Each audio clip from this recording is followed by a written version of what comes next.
You are now watching The Guru's Perspective every Tuesday at 7 p.m., so make sure you tune in to hear all the latest updates and insights from our show. Welcome to a new episode of The Guru's Perspective, and I'm your host, the Guru himself, and I wanted to talk about a few things today, but for the most part, I wanted to keep my main focus on what you see in my background there, which is the NFL 2026 draft, the first round from the first to the 32nd team in this draft. I just basically wanted to break down who I think is going to go from 1 to 32. I'm not talking any trades. I don't want to go any longer than what is expected. Just want to talk about the draft and who I believe will be selected at, 1 through 32.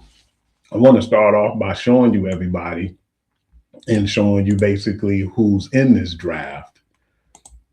You got the Raiders at 1, 2 the Jets, 3 the Cardinals going down. You see in this order right here from 1 to 32, you got the Raiders, the Las Vegas Raiders being the worst team. And of course, always the number 31 and 32 seeds are the NFL, Super Bowl champions at 32, and 31 would definitely be the runner-up. So therefore, I want you to see this picture and see who all in this draft and see what numbers they are in the draft. The one number I got my eye on as a fan of course, the Detroit Lions is number 17. My eye is on that pick, but then I know a lot of other fans are looking at all the other picks through this draft. Okay. I want to get started and let you know who I have in this draft. And it all starts off with the number 1 pick in the 2026 NFL draft, the Las Vegas Raiders select. Of course, I believe this is a for sure hit and not miss, and that's Fernando Mendoza. I believe he'll go number 1. He's the best quarterback in the draft. This is a light draft when it comes to quarterbacks. You're going to have a lot of good guys in this draft. I feel like it'll be talented, and it's going to be a lot of guys in this specific draft. To me, I believe they're going to be starters, but it's not going to be a lot of all-pro and Pro Bowl selection or Pro Bowl caliber players in here. You might have some Pro Bowl players, no disrespect. I'm not just going to exclude them all the way like that, but I'm not sure about a lot of them will be all pros. At this point, I feel like there are a lot of development players. 1 through 32 look like it's going to be solid. There's going to be some solid picks through there, but then, that usually don't really make a draft. Sometimes that'll impact the draft for a bad team to help them, play better and improve, or, just like what I feel like the Las Vegas Raiders did in their case. I just feel like they did a really good job of getting some of the guys over there on the team and getting some talent on both sides of the ball, the offense and defense, and then they're trying to build a team over there for Fernando Mendoza. But I feel like this is a light draft at quarterback. There's going to be some good draft picks in this one, the 1 to 32. But then going into the depth rounds, like the 2nd, 3rd, all the way to the 7th round, I don't think there's going to be a lot of depth there. It's just my opinion, no disrespect. And I'm definitely hoping everything that I'm saying, they prove me wrong.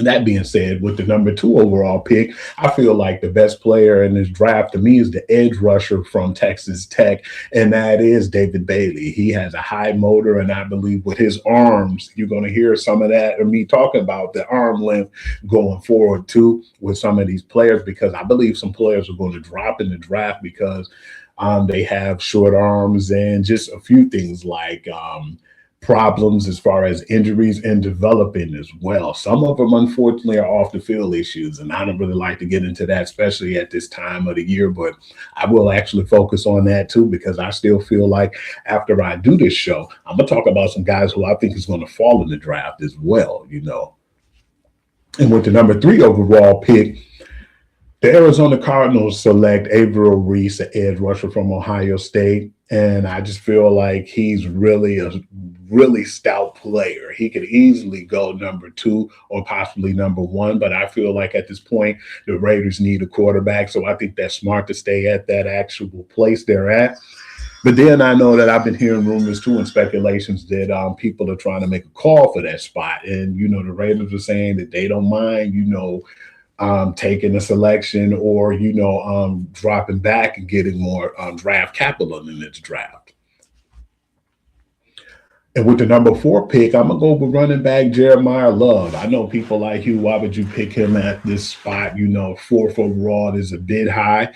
Bijan Robinson at one point was a 5th, if I'm not mistaken. And then Jahmyr Gibbs. Look at how well they're doing right now. I still feel like it's a place for running back in this league. Definitely a premier running back who can help you shift your franchise. And at the number 5 pick, I got the Giants getting Francis Malgoa, offensive tackle from Miami, BU. And then at the 6th overall pick, I'm going to have the Browns getting Caden Proctor, offensive tackle from Alabama. At the number 7 overall pick, the Washington Commanders, I'm going to have them go after linebacker Sonny Styles. With the 8th overall selection, the New Orleans Saints, I believe they're going to go after wide receiver Cornell Tate from Ohio State. With the number 9 selection, I'm going to go with the Kansas City Chiefs going after Reuben Bain Jr. This is the guy I feel like they were saying is going to possibly drop in the draft because he has short arms and he don't have the length to get to a quarterback. I looked at a lot of his tape in college and I say otherwise. He was a beast, very disruptive.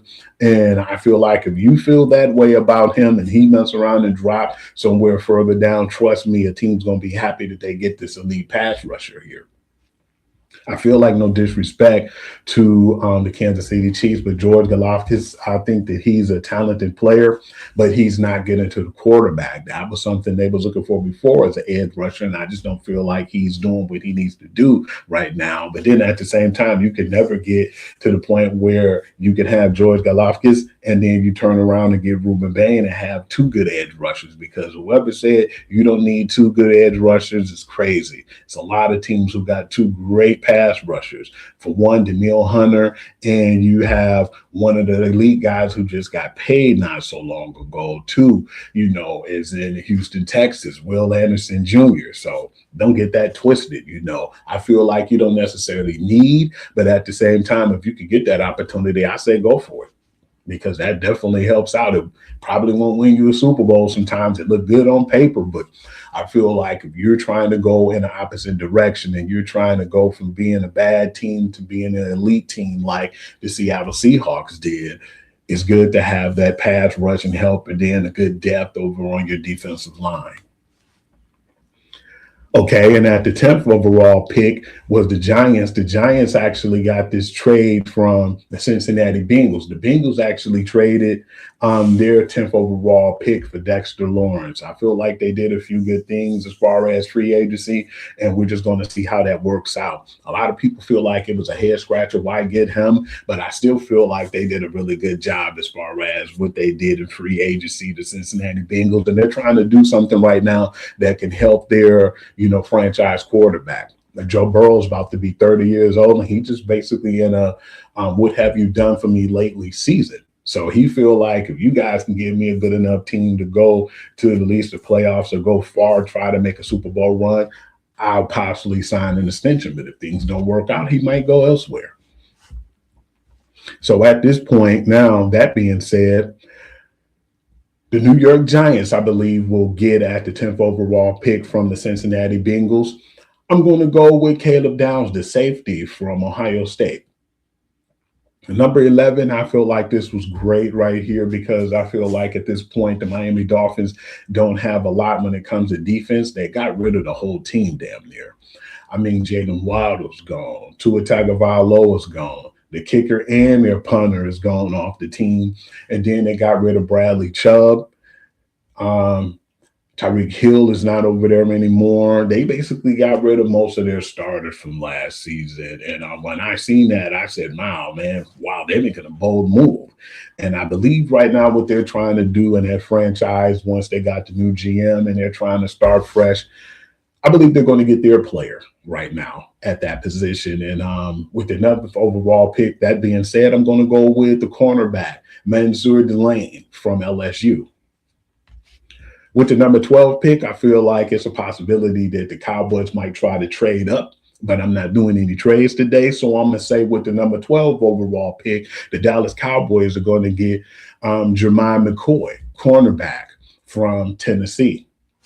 I feel like this would be a good fit because right now they got rid of Trayvon Diggs. I don't think things worked out with him. I still feel like he can get a home right now, but right now he's one of those free agents. I believe he's a good veteran presence who can help any team. But at this point in time, he's out there and he's in a free agent market. So that being said, that's why I believe the Dallas Cowboys will pick Jermichael McCoy. With the number 13 overall selection, the Los Angeles Rams. I have them going after Mekhi Lemon, wide receiver from USC.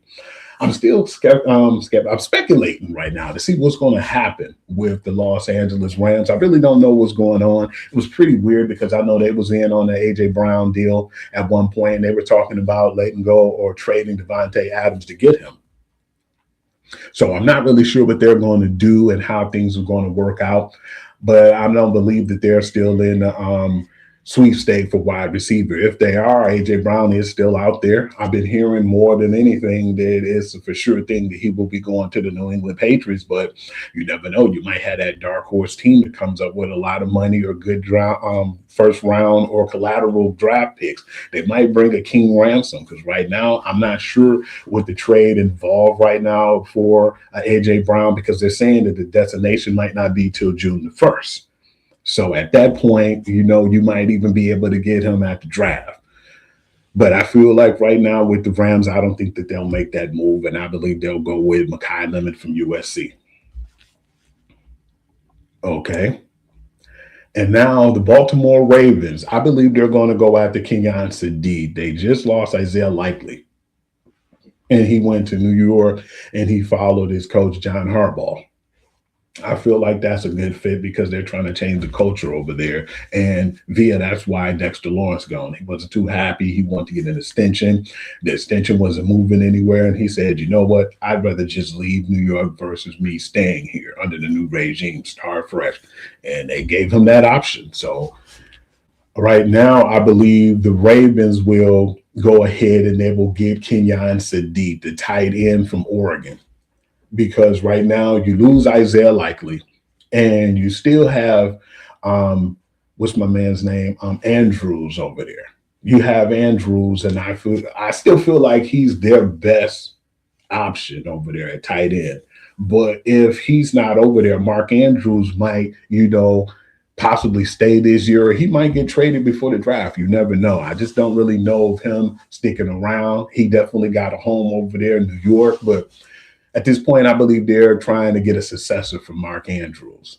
So that's why I believe that they will go after tight end Mr.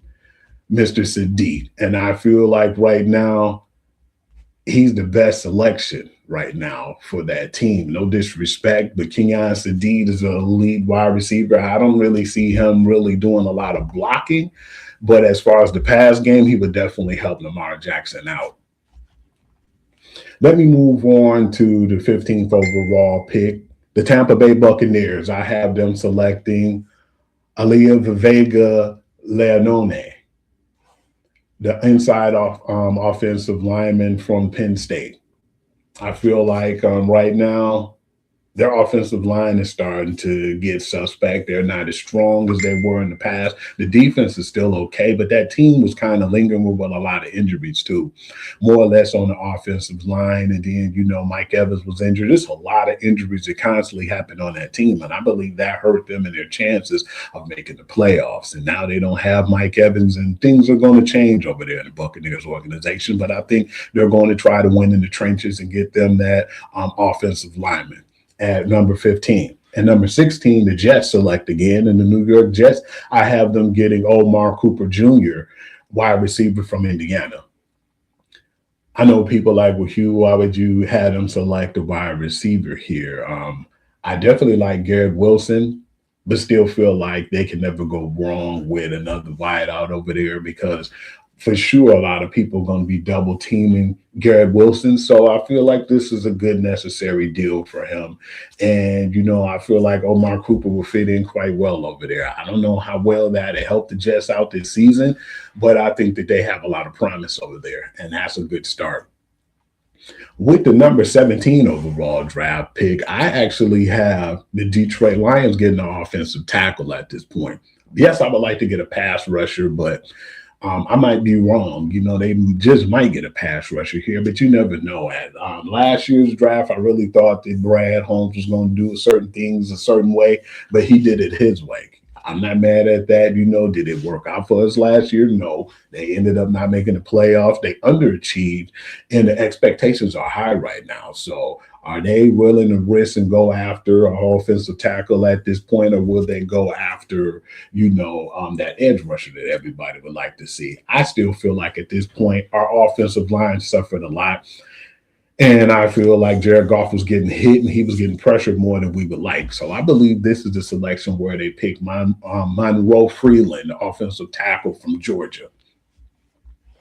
And with the 18th overall pick, the Minnesota Vikings, I have them selecting Dylan Thiedemann, safety from Oregon.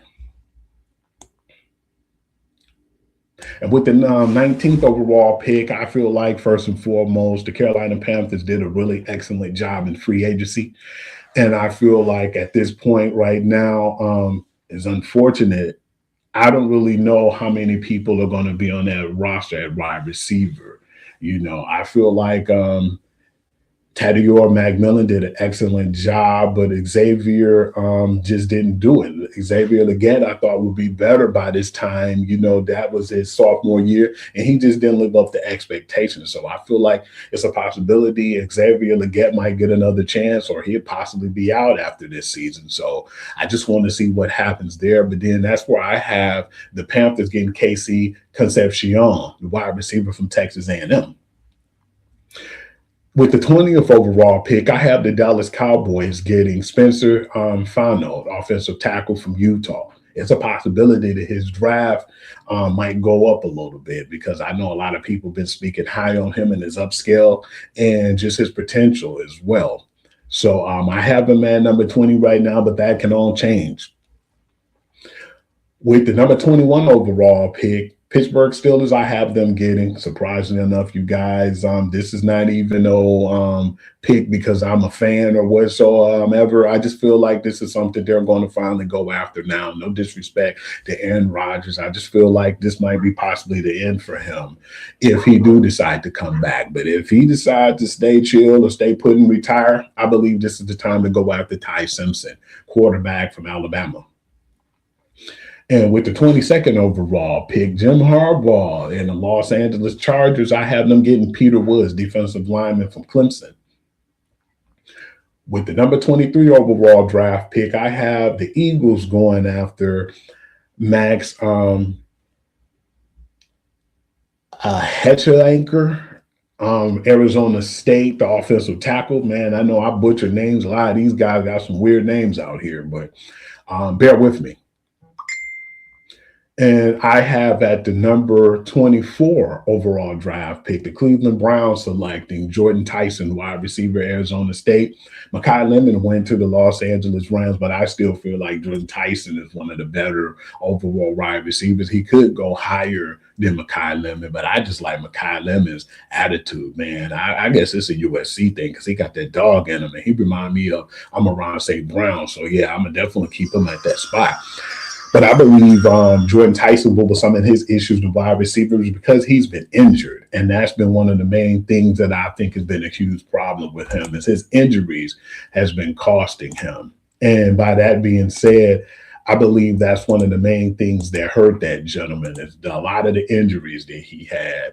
So, yeah, that's why I still feel like Jordan Tyson will still go in that first round. He still, to me, is the most talented wide receiver, but at this point, I just don't feel like he will go as high because of injury concerns. Okay, and then now you have at the number 25 overall draft pick, the Chicago Bears getting Keldrick Falk, edge from Auburn. I think Keldrick Falk can be here, or he could possibly slip into the second round. But that being said, I still feel like he did good. He was disruptive for Auburn, and he's a playmaker.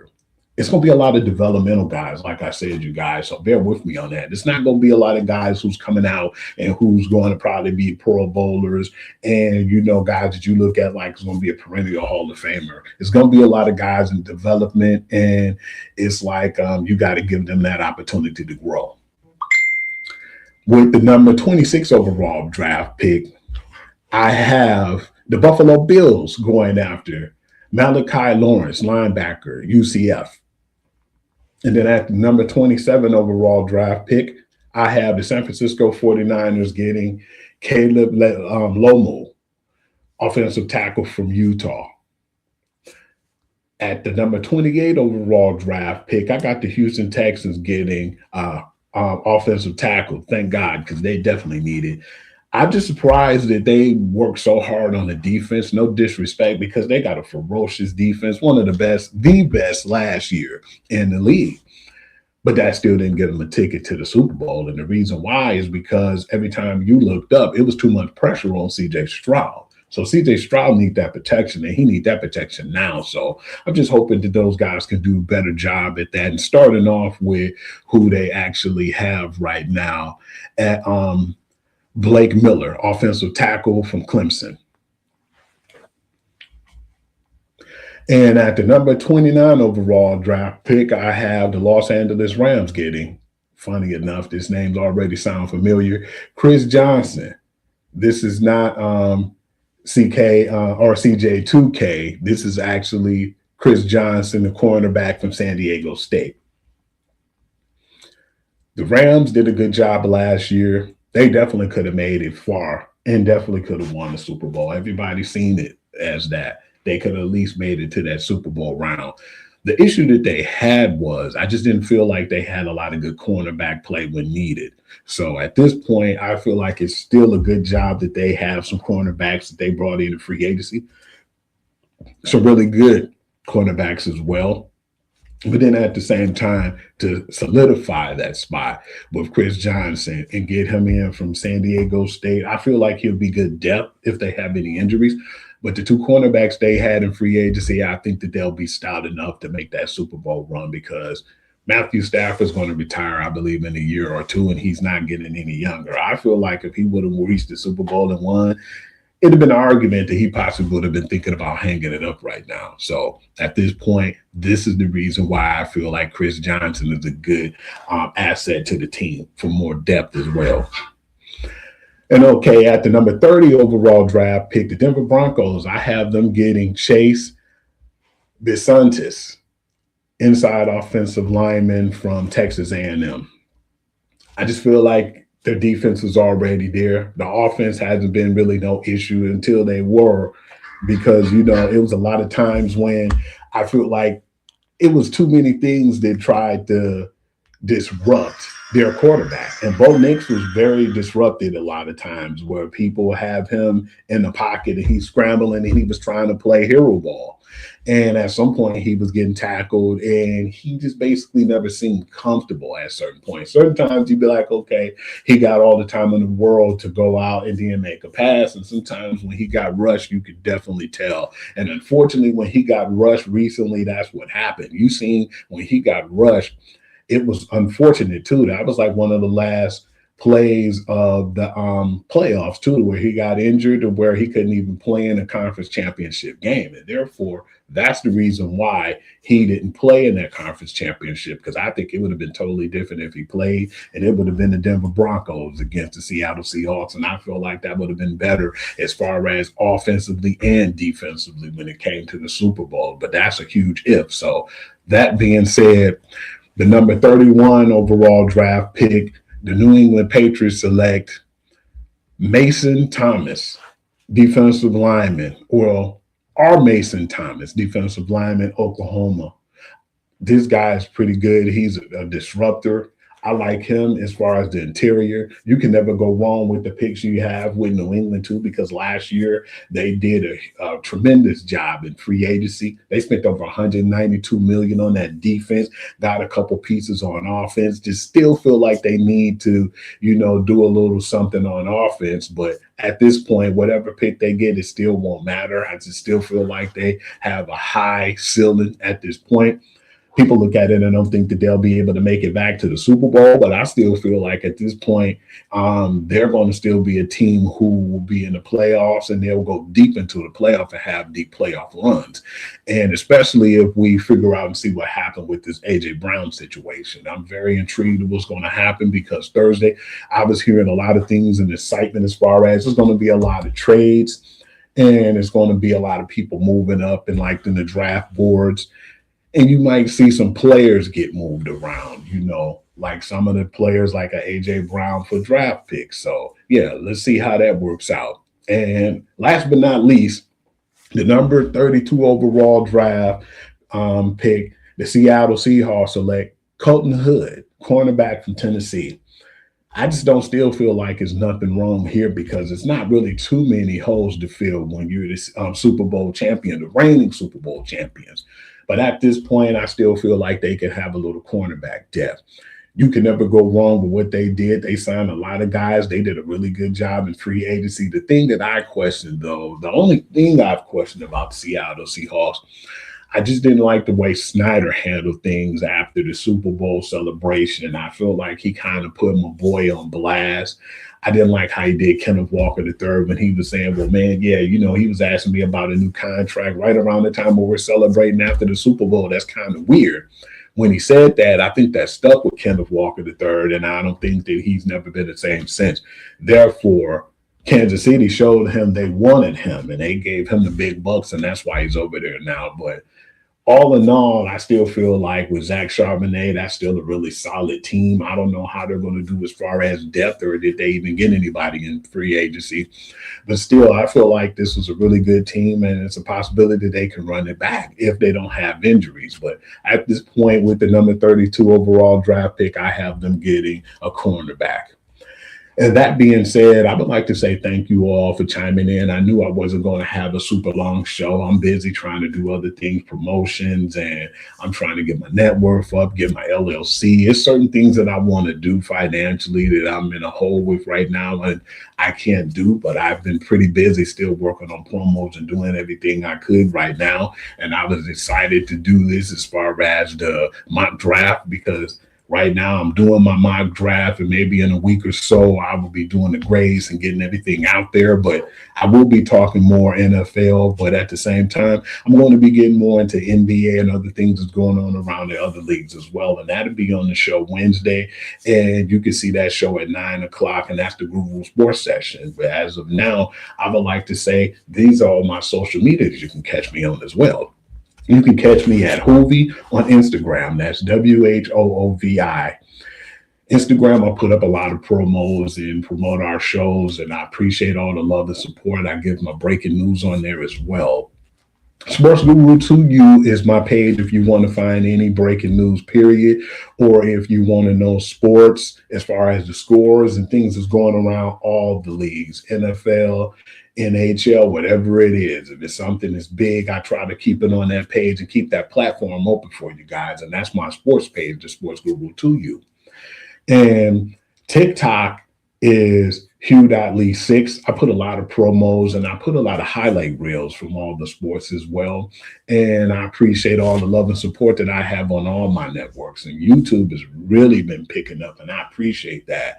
I even got people on there chiming in, some good, some bad. It doesn't matter to me, because I must be doing something good to have all those people to start to pick up and listen to and see my promos as well. So thank you. And on that note, I would like to say, if you have any questions or anything that you want to talk about, anything that I'm not talking about, lacrosse, anything that you feel like you'd be more interested in, NHL, softball, just let me know. And that'll be on sportsguru2u@gmail.com. Thank you all. It's been a pleasure. And I would like to say, we all go through a little something in life, man. Just keep your focus. And, I would like to say, never stress. Let the Lord handle the rest. Thank you all for the love and support. And I will be seeing you after the draft. And better yet, I'll be seeing you tomorrow. Until that note, peace.